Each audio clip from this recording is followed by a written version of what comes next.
Well, here we are for the next session, and one I'm pretty excited about, joined by three very familiar faces, Bobby Thompson, Paul Rivett and James Gornall.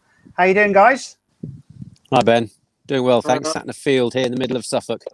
Nice. Well, it looks nice and warm where you are. At least you've all got a cup of tea. Well, at least you can all keep warm from that. Weirdly enough, I was thinking actually over the years, I've actually interviewed all three of you. So I think we've got a couple of images we can quickly chuck up to show, which was in our Pro-Am annuals over the years. Which is pretty good. But let's start with you, Bobby. I mean, you've had one hell of a season this year. Started at the front row. You then had what can be only described as pretty horrific incident at Croft. But tell us how your season's gone. I think I was over the moon with how we went, actually. The bit we did do, that is. Great. We set out to pick points out of everyone, and we did just that. Don't get me wrong, I would like to have a few more bits of silverware sitting on the side, but points is what we went for, and that's what we come home with.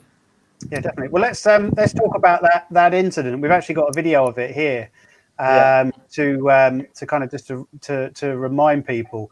Can you kind of shine a light on a bit more what actually happened? Well, coming out of Tower, the corner before, I actually, see Senna Proctor get overtaken around the outside, going into the S's by another driver. So I thought, I'm going to have some of that myself the next lap. And unfortunately, see it coming. And he had all the right to come across the track. And then before I knew it, I'm on the grass. And just trying to keep things in a straight line before I got to the farmer's field. And I didn't. By the time I get to the farmer's field, I'm entering it sideways, and it soon dug in, and it went over enough times for me to unfortunately end my year quite short. Yeah, definitely. So was that literally just a throw it in the bin situation then, or it was a matter of I was trying to keep the thing in a straight line, really, and then at the last minute, like I say, it just started to go, and as soon as I know it dropped in sideways, I knew straight from there it was game over. Yeah, I can imagine. So this year, I would say, last couple of years you've been racing in the BTCC. You've really shown your speed, and is that quite important to kind of show that to the rest of the drivers? Yeah, I think you definitely get some respect from other drivers if you can stick with them at least, and it also helps. None of us are, got all the money to spend to go racing each year. It's more about showing the sponsors you can do it and letting them enjoy it, so you can, proceed on and do more years of BTCC. Definitely. Well, not to dwell too much on that crash. I think the guys have got it now. If we just quickly play the video. In 2 weeks' time. Now let's see if we can piece it all together. There he's off in the background, and then the car just digs in. Over it goes. Yeah, for some reason he was out on the right-hand side. Wow, that must have gone over completely 5 or 6 times. He was on the right-hand side he was off the track, wasn't he, before the turn-in to the Jim Clark S's. Yes. Whether he'd been forced off the road or what, I don't know. But yeah, the car hit the sort of dirt sideways on, just dug in and started flipping it over. Oh. It's another example of how well built these cars are, how well they stand up to impacts. I know that in a spectacular accident like that, the energy is dissipated. There we go. That's pretty horrendous then to witness that again, I suppose. You're trying to forget it. Yeah, I mean, I'm having a good job of forgetting it at the moment with a few head problems I've got. Yeah, I can imagine, yeah. But we've just gone through all the motions of it, really. The touring car doctors and the whole medical team's been absolutely mega. We was fighting to get back for the last round at Browns, but just wasn't quite ready yet. Yeah. Okay. Well, look, Paul, let's move on to you now. You're somebody who's been knocking on the door of the touring cars for quite a time, and you've certainly proven your speed over the years on the TOCA package. You've also won a couple of trophies. Obviously, we can see that from behind you. But also the 4-time Clio Cup champion. So talk to us about your first couple of races in the touring cars. So it's been an amazing experience for me. I've absolutely loved it. I've really feel like I've sunk my teeth into it, and it's all now for me about trying to put together a deal and get back out there next year, because I'm hooked already. So I've been on the Toker package for over 20 years, starting in Fiestas back in '99, but none of it compares to the touring cars itself. It's just, there's a reason it is the headline event there, and it's just amazing racing. All the way through. It's just the excitement, the pure, the pure intensity of everything, the professionalism of the teams.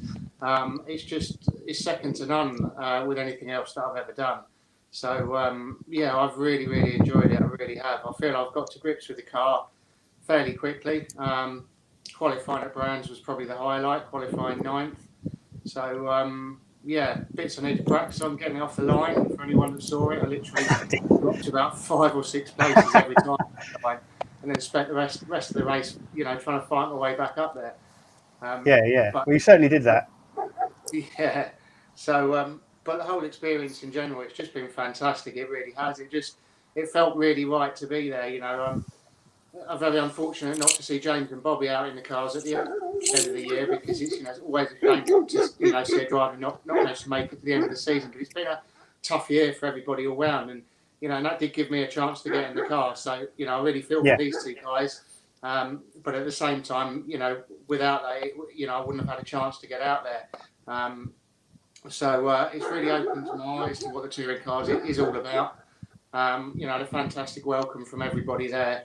Probably feels like I should have been there a long time ago, but I always wanted to keep concentrating on the Clio Cup. If a Clio Cup budget would get me going for about a quarter of a season of touring cars. So that's why I've never managed to make the step before. And without doing too much racing this year, with our wonderful sponsors, TAC Assist, WD Recruitment, J Supplied 3D and Craftbot, we managed to get the deal together to find enough to come and do these last 2 rounds. So hopefully off the back of that, we'll keep the momentum going and see what sponsorship we can find for next year. Yeah, definitely. Well, look, you're not just fast on 4 wheels, because you're also pretty quick on water as well, and truck racing. So you've certainly done a few bits over the years. Talk to us about that. I've always, I'll race anything with an engine on it, is what I've always said. So, the truck racing was something I got into. I had to go at Wayne Easton's truck. Well, actually, the first one I drove was Steve Powell's truck, who's reigning Division 2 champion from this year, back in probably the start of 2017, maybe 2016, something like that. And that was great fun. And then got an opportunity to race Wayne's truck at Snetterton in 2017. And it was just some of the most fun racing I've ever had. It was, a little bit more laid back than than being on the Toker package. But the racing itself and driving something that big around the racetrack was just so different and such good fun. Everything back to being very manual for the driver. There's no driver aids to help you. You've got to get everything right as a driver in there.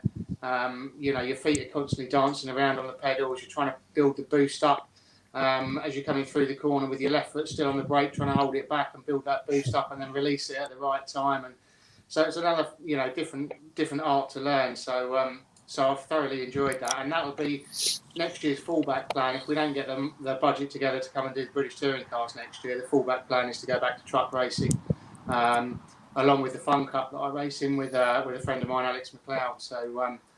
So that's sort of the plan for next year.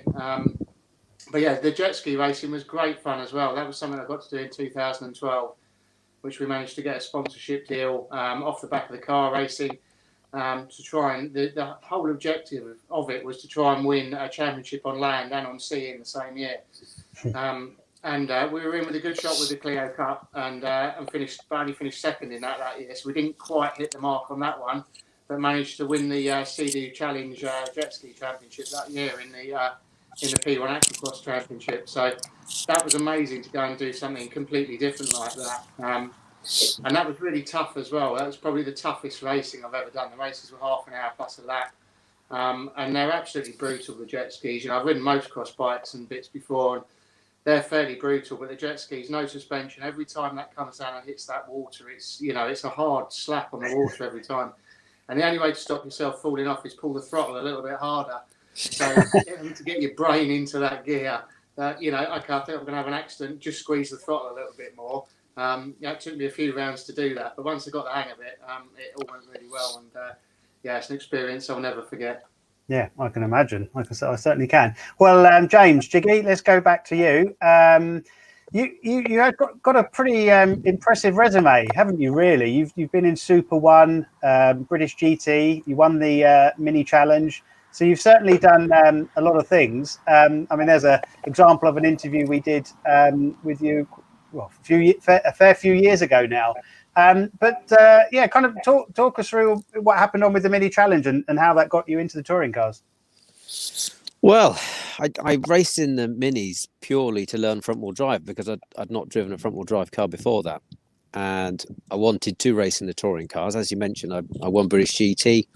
But the commercial side of British GT is not the same as the touring cars. The package is just immense. It's no doubt one of the reasons Paul spent so many years in the Clio Cup, because it all trickles down through those championships. So we did it to do that. Turns out I got on quite well with it. But of course, most of the cars in the touring cars are front wheel drive, hence that decision. And I figured if we want to get in, chance of getting a rear wheel drive car are very, very slim. So you need to expand your skill base, and that's where the Minis were. And that in itself is quite expensive. And so just throwing money at a team wasn't an option, which is why Dad and I decided to run it ourselves. We got an easy up, did it off the side of the motorhome with a trailer, which all started with the Compact Cup, which is, of course, in the picture you just showed there from our interview. Yeah. We figured it can't be much more complicated. Well, originally, the BMW, we thought it can't be harder than a kart, which we used to run ourselves. Then the Mini can't be too much harder than a BMW, can it? It's a lot more involved, though. I must say I had a lot more spare time in the day running that BMW Compact than when we ran the Mini. Yeah, I can imagine. But you won that. You won the championship. Yeah, I think I went into the season knowing that I didn't know front-wheel drive, and therefore thought maybe a top 3. I'll be happy with that. I won the first race, and I thought, well, I'm going to have to win it now. If I can win this one, I can win the rest. And then that, because that was leading up purely to trying to get into touring cars, we had the momentum, and then we had to find a way, come hell or high water, to get in, which is then obviously we had the great opportunity with Trade Price Cars Racing and the race alongside Bobby, who was a very good teammate, I should say. Cheers, mate. That's it, really. That was the journey. So Minis were great. I really enjoyed the car, but it was only ever a stepping stone to get myself to the touring cars. Okay, and then this year's been everyone's been hit hard, but unfortunately your season was cut short, and obviously things like hospitality, where a lot of the funding does come from. How much has that really hurt this season? And do you feel that things with the vaccines and everything else coming into place that should be back on to bring a healthy grid back for next year? Well, the hospitality was key for us, but the sort of people that we were going to have coming to the tracks needed hospitality, and had we had hospitality, I would have seen the season out. But so that absolutely killed it for me. Yeah, which is a shame, but it is what it is. I've been in and out of motorsport so many times. After I was sponsored by Banks when I won British GT, and that was the year the Banks fell apart. So I went and got a proper job instead, because the environment was terrible, and the environment now is terrible too, obviously, and that's why this year we found some support during the year, but we expected to find more. We needed to find more, and we did have it lined up, but as I say, hospitality was required. I spoke to Alan Gow earlier in the year, and he thinks that no matter what happens, if we stay the same, he'll find a way to do some sort of hospitality next year. And I know a lot of the teams need it. It just oils the wheels for the whole championship. So it has to happen some way. I mean, we can do it sensibly. We've got hundreds of acres at these circuits, so we can all stand half a mile apart and still have a few thousand people in the track. So we need to just get on with it. Absolutely, yeah. Well, we're hoping very much for that, especially for events and things like that to happen, because particularly MotorSport Days lives at a racetrack, and when you've got a 400-meter pit lane, you can certainly spread quite a few people out, across it. But what surprised you most about going from the Minis into the British touring car? Was there any significant change, or was everything all transferable skills into it? Most of it was. The car was actually, I don't want to say easier to drive, but the Mini was on edge. That if you got that thing on edge, you're fast. So that's another reason why it's so good for learning front wheel drive, because you had to have it about ready to throw you off the track. So you learn very quickly how to control the front wheel drive car. The touring car's more complicated to set up. Absolutely, you have far more setup options and things you can change. But I think beside having a very compact 2 days, that's quite challenging. I mean, if you Bobby's advice to me before I started was Saturday was crucial. And he's absolutely right. You've got to make the progression. If you don't qualify well, you're really struggling. And places like Thruxton were a great example. Where I hadn't been there for 12 years. Last time I went, it was when I won a race in British GT. I turned up, and I might as well have never been there before. And I just had to set myself targets to try and get up to speed by the time we hit qualifying. Because, of course, if you haven't been on the track before in that car, you get to look at data after FP1. Then you get to look at it one more time, and that's it. You're into qualifying. That is not a lot of time to get yourself up to speed. I mean, Bobby would have found that in his first year. Paul, no doubt, this year. It's you got to be right on it, and you got to improve yourself as quickly as possible. Otherwise, you're nowhere because, of course, it's so close in the middle. 2 tenths can make 10 positions, and that's a great thing about the championship. It is so close, and I like that. I've always been in one make championships because it's where you have to get everything out of it to do well. So although touring cars isn't one make, it's bloody close to it. No, it certainly sounds like it. Well, is there any this kind of spill the beans moment? But I'm sure you all feel a little uncomfortable about asking it. But is there any particular drivers that you try to stay away from because you think they're a little bit unpredictable, or are there most that you give pretty much all of them equal leeway? Well, there's one who's not very popular on the grid, and I smashed in the back of him 2 races in a row. So no one paid me to do it, and I'm very sorry to him for it. But I'm not saying any more. I think I'll do. Yeah, fair enough. How about you, Bobby or Paul? To be honest, I don't like most of them. They all have their days. I think it depends how much money they've got in the bank is how aggressive they drive. To be honest. So I'll give them all a bit of a wide berth. Bobby, that means we must drive like absolute pussies because we don't have any money in the bank. I can, it doesn't look like it from where we're sitting. We've had a message from Dave Olcare. He's asked, Paul, what's your favourite trophy? I've got a few, but I guess some of the ones, probably the one that's a bit different is actually the Equicross Championship. So I think the trophy I got for winning that is probably the one that stands out. But I do love the two 2002 and 2004 Clio Cup Championship trophies that you see sitting behind me. They've aged nicely with time, and they've got like a nice, multicoloured tarnish look to them. So they're probably my favourite two to look at. I thought you might say the one when you beat me at Anglesey in the wet many years ago, but that's around here somewhere. It must be, probably tiny. Okay, well, the question I have to ask next, because we're coming towards the end of the session, what's kind of everyone's plans for next year? Bobby, if we start with you. There's no reason for me to be going anywhere other than touring cars. It's the best platform in Europe, really. It's you can't beat it. I can't see myself going anywhere other than that. That's what I'm pushing for. It's just a matter of, are we allowed fans in next year, and are we allowed hospitality? Because I think that changes every single driver's on the grid perspective of where they're going to go. Yep. Okay. And James, should we go with you? Touring cars, my plan was always to try and stick in this championship for 20 years. Now, it's been made a little bit more difficult. Even if I'm in it for 20 years, I'm still younger than, of course, some of the guys racing out there. So that's what I want to do. We're going to have to work really, really hard to make it happen. The prevailing wind is, of course, against everybody right now. So got to knuckle down.